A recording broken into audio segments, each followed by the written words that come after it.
Alright, what is up, guys?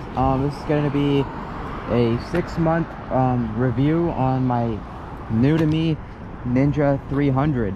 I hope you guys are having a pretty good day, and yeah, appreciate the last couple of videos. You know, they've been doing pretty good. The rain one actually did really a lot better than I thought it was going to be. Mainly because I didn't like it was a good video, but I didn't think it was that crazy. But yeah, appreciate all the support on my Instagram and TikTok as well. But yeah, this is going to be a 6-month review / update on the Ninja 300, and this is my first bike. Has 25k miles on it. Show you guys real quick. We got 25,239. I bought it with about 21 point 8 to 9k, so I put about 3.5k miles in about 6 months, but most of those months were winter, so it wasn't like I wasn't going like crazy, and I was also learning, so obviously I wasn't going that long. But yeah, 3.5k miles, and I have another vehicle. I have a car, so yeah, I'd say that's a pretty good amount. I've learned a lot taking the MSF, so I've got my license, and learned like the basics. I want to track this. I don't know if they will allow the crash bars or not, but I do want to eventually track it. Maybe not this bike, but because I might have to take those off, but eventually I'd want to track something. There's a track nearby, like an hour or two, called Summit Point. That's where like most of the guys here go. But yeah, I've been liking this bike a ton. It's been super fun, and obviously there's points where I'm like, I want to have more power, like on straightaways or like highways when there's not many cars, and I'm like going like 115 on this. That's probably like 110 average, even if I get it that high, but most of the time it's just like 105, something like that. But it's like those are like really the only times that I kind of want like more speed, like high-end speed, I mean. But this thing is super fast off the line. I mean, obviously not compared to like other bikes or like super fast cars, but like all your regular traffic, like everybody just driving by, I could gap all of them off the line. It's really quick. But on highways though, it does get a little windy. It's manageable, but it's like you can't really like be relaxed. Depends on the highway, obviously, but it's like if it's just like fully open, you could like feel it. Like you can feel the wind. It's crazy. And you definitely should be wearing gear, like not even for like if you're gonna crash. I feel like a lot of people mistake that. Like they're like, I'm not gonna crash, I need gear, I don't need gear. But it's like, dude, sometimes it's like if you're going pretty fast, I'm not talking about like the Harley riders who go like under like 60 the whole time, but it's like if you're getting up there in speed, the wind on your chest is like something a lot of people like don't talk about. But it's like, it's crazy. One time I rode with a shirt once, and I hit like 70 to 80, and like just a t-shirt. I mean, it was just like a short ride, but it was like I just wanted to wear one because you only live once. Sometimes you gotta go no gear. But also wearing everything else. It was like I was wearing pants, just wearing a t-shirt, but it's like you can feel the wind on your chest, and it's like after the ride I kind of felt like it was like stiff, man. It was fucking stiff, but it's like you could feel it. With a jacket you can't really feel it. It's a lot better. And I just got a mesh jacket on right now, if you guys could see the helmet and then the GoPro. And I actually got armored jeans recently, so these are a new addition, but I was wearing normal jeans, so these will be nice. Just got some on Amazon. And then I got the boots, obviously, as you guys know. Oh, it can't go without the boots, bro. I don't want my feet to be deformed in the event of like a crash. But yeah, always got to rep the gear, no matter what bike you're on. I understand not being able to wear like leathers when it's like cloudy and shit, like right now. I understand that, but you gotta at least wear like the basic gear, at least pants, because it's like, that's what I was talking about earlier. It's like even if you don't crash, having like the hoodie or a jacket or like a mesh jacket it's going to protect you from the wind, especially on a sport bike where the visor is only like this low. If it keeps coming towards you, you're going to feel the wind. And same thing for pants. Even if you don't crash, your exhaust is fucking hot as fuck. The side of your bike gets hot too. And if you're wearing shorts, you might burn yourself when you're not paying attention, or it might just get hot and it might feel a little uncomfortable. So yeah, and gloves, I guess technically you don't need them if you don't crash, but mine at least just make it feel like I belong on the bike, if that makes sense. Like I ride more confident, because I was teaching my friend how to ride the other day, and I wasn't riding as confident because I was just wearing like shorts and a t-shirt. Like it was just in my neighborhood, so we weren't going that fast, but like I was wearing the sandals and shit, or like the slides. But you could like tell, you could tell the difference. Gear makes you ride more confident, and obviously you want to ride as confident as you can when you're riding, because even if you don't ride confident, that's also another bad tactic. And I'm not saying go ride like a douchebag, but you gotta at least be able to ride confident, because you just have to be. If you want to be successful on the road, you just have to be able to ride confident. Yeah, that was mainly like the most road stuff. But hopping off the bike, all the mods that are on it, I have all of them. Like they were all done. The only really things I've done was the turtle, like some of the stickers, the spools. I just put those on there recently. And then I have this thing that I've been trying to experiment with, but I'm getting like a hook for it, so I can't really use it right now. But yeah, I don't have medium mods, so I can't like really ride and talk yet. At least like when I'm riding. Like if I'm stopped, I can. But yeah, this bike's been awesome. A lot of people just be like, I'm getting a 600, I'm getting 1,000, but it's like, dude, like this thing has enough power. I mean, I won't lie, I think a 600 would be the best overall bike, but definitely I don't know if I would agree with it being a beginner, because even if you're like riding like smart and you're not riding like too fast and stuff, like you still kind of get like the weight of the 300 is a lot less than the weight of a 600, and you can definitely feel that, like for sure. Because like this bike is like kind of like a bicycle when you're moving, and you can like just like rotate it and stuff like a lot more, and like play around with it and like move it around a lot easier and a lot more than you can with something like a 600 or 1,000, as much as you want to try it.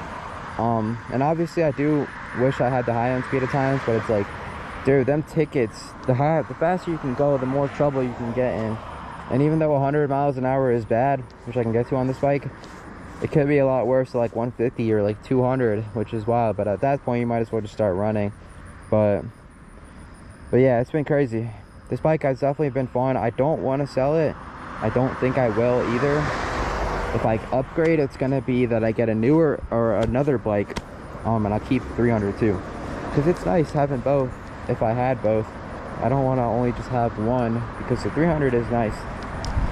And a lot of things other people don't talk about either is like, on the 300, maintenance is a lot cheaper and the gas is a lot cheaper. You get 50 miles per gallon on this shit, which is wild. It's more than a Prius, bro. And those Prius motherfuckers act like they're saving the world every time they drive their car, but it's like you get 50 miles per gallon, and it takes 87. You can also put premium, but I've been trying both and I don't really see a difference. I mean, some people say helping premium like helps like other parts of the bike, but it's like, I don't know, I don't really see that much of a difference. And so I've just been running 87 for the past couple of weeks, but it's been running great. 50 miles per gallon. Oil changes are a lot cheaper, and you can do them yourself. It's pretty fucking easy. Like first time it took me a while because I was finding like the oil type, the filter, getting all the parts and everything, so it took like 8 hours for everything combined and like figuring out where everything's located. Like the second time, like, I mean, you could be done in like, I finished like under an hour, and then like another 30 to 40 minutes for like disposing the old oil and then like putting some parts back on.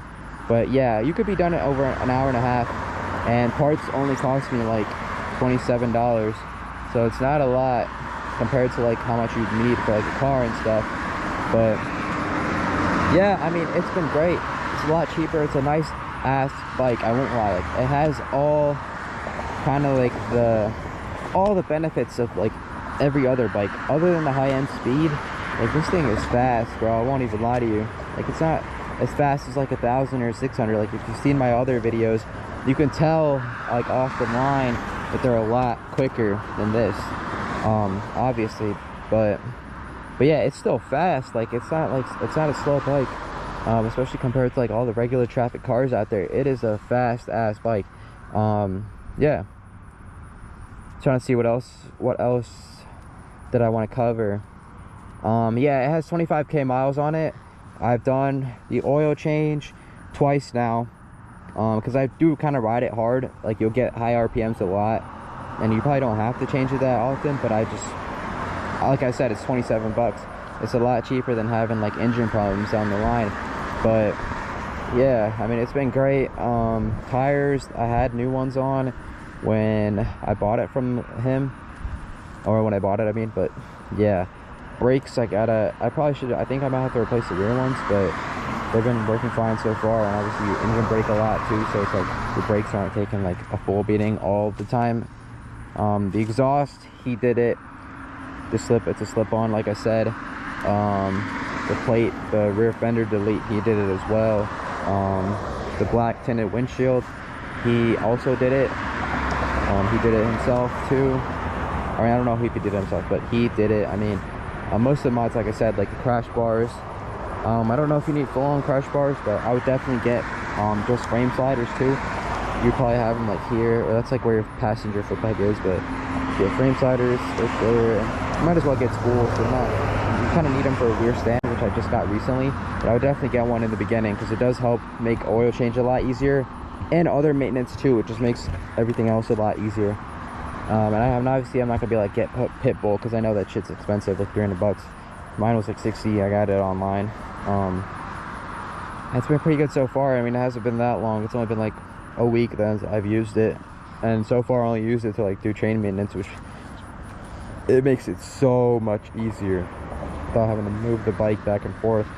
And it's not like a bicycle. Like, this shit heavy, bro. 400 pounds, and you don't want to drop it either. So yeah, but it's been great. Been great. Probably gonna get back on the bike real quick. Hello cars, it's crazy. Also, yeah, he did these as well, the aftermarket levers.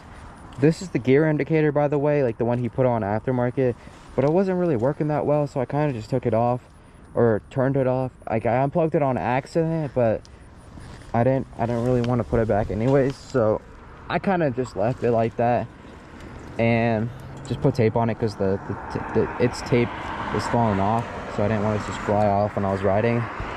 So I just had that on there. Yeah, and I made a cost video on it as well, about how all the costs on the bike, and most of those are pretty good. The only thing I would add on there, I'd say, is like the rear stand, armored jeans, and some other stuff that I got like recently. But for the most part, that's a pretty accurate description of how buying like a used 300 would go, I guess. Obviously this one is a great deal, other than the mileage that I got it for. But yeah, I mean, just keep up on maintenance. Keep up on maintenance as much as you can. Some stuff you might have to take it to the shop for, like tires. But yeah, I would say, you know, that it's been a great bike. And do I want to upgrade? It's probably like the question that most of you guys have been waiting for. And honestly, no. I'm happy on this bike for now. And obviously I don't have the bread to buy a 600, because if I did, I probably would have one. But I don't want to sell this bike. I could sell this bike, save up a little bit, and get a 600, but it's like, that's not really like on my priorities right now, because it's like, I know if I get a 600, bro, I'm topping that shit out every single time I ride it. So it's like, I'll be going 150, 160 every time I ride that shit, and that is gonna get me in some trouble. So it's like, do I want to get that really now, or should I wait like a year or two as I get older? You're like if you get older, like the speeding, like part of it becomes a little less like trouble, I guess.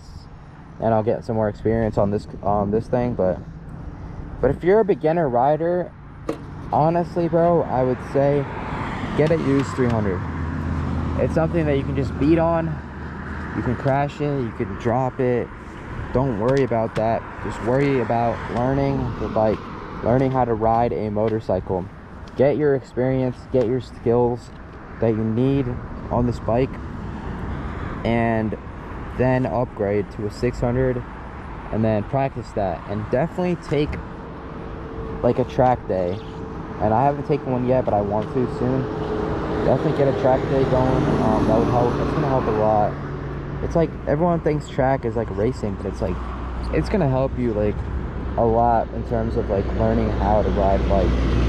Because most of y'all motherfuckers be like riding in a straight line, and then you'll be like, oh, I'm done, I can upgrade. But it's like, dude, that's not even the hardest part about riding. It's like hardest part about riding, once you figure out shifting, is actually riding. Like corners and curves and turning, slow speed maneuvers, curves, taking curves at like fast speed, and like lean angle. That is like the most important part of riding.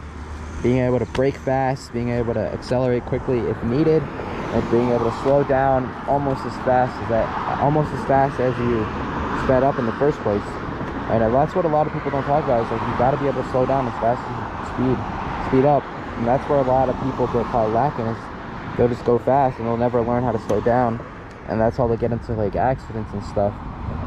But yeah, like I said, I mean, riding is mainly mental. Once you learn like the physical aspects of it, even those physical aspects end up just becoming muscle memory. And yeah, you just kind of have to learn the basics, and then it'll become muscle memory, and you just have to be able to like lock in truly. And once you get the basics down, you just have to, it's all mental. You got to be able to ride confident, you got to wear gear in case anything does happen, of course. Yeah, 6-month review on this bike has been great. Literally 0 issues so far, and it has 25,000. Japanese is the way to go, baby. That's what I'm saying. Toyota, Kawasaki, Japanese is the way to go.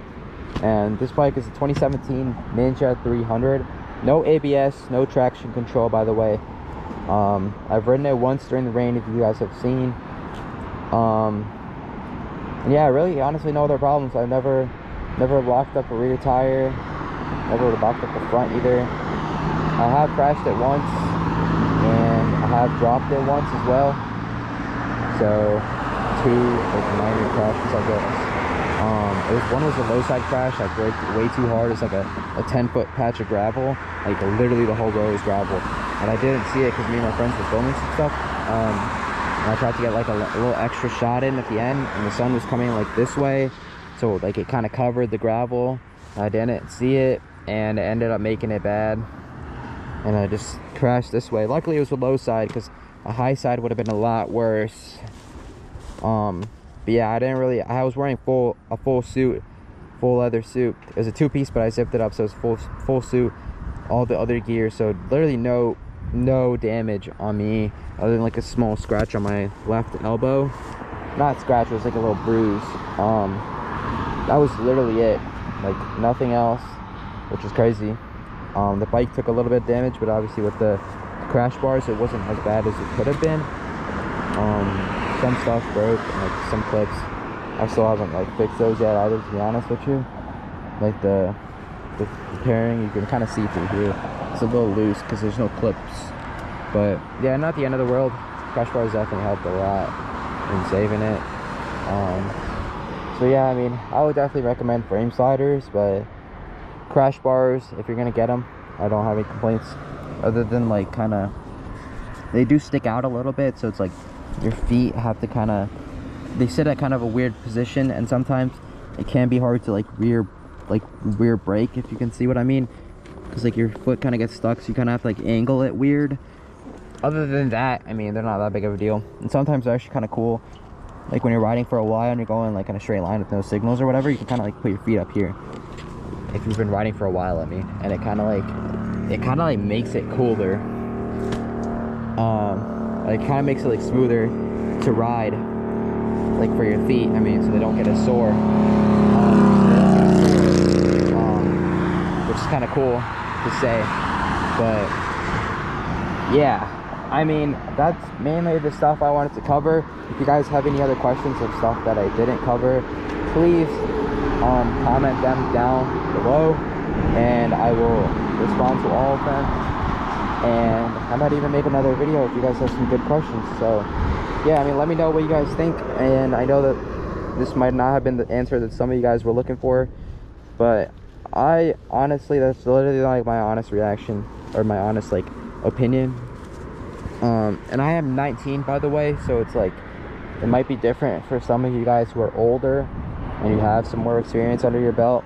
If you're a little older, honestly, man, you have some more self-control, 600 isn't a bad beginner bike. But yeah, that has been the Bluey Reels. I hope you guys enjoyed the video, and yeah, like I said, please subscribe. It would help a lot. Almost at 2,000. That'd be cool if I hit that, actually. And yeah, I'm trying to get 4K watch hours. I think I need like 2.7K more, so that would be cool if I could get monetized and to make some bread. But yeah, I mean, if you guys have any other questions, feel free to comment. Doesn't matter how stupid you think it is, I love responding and stuff. So yeah, thanks for watching. I will catch you guys in the flip. Peace.